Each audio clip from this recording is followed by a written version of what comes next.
you know, the other part is if you get a chance to have a wander through, certainly a display home or a house under construction to see what it feels like. So you get an idea of that and understand if you get that wrong, what is it going to look like? So, if you need to measure it out so you get an idea of the size of the space.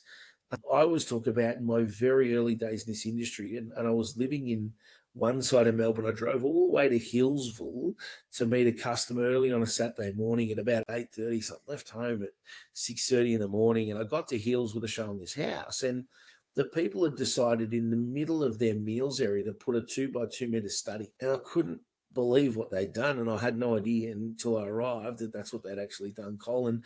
I brought these people into the house. They looked at me, laughed at me, and walked out and said, "We wouldn't be building with you if you've let someone do that." And it wasn't my customer, but it was certainly by the builder I was working for back then. And these mistakes are made often. Yeah. And you don't realize those mistakes until you get the keys or halfway through construction. It can't be changed then.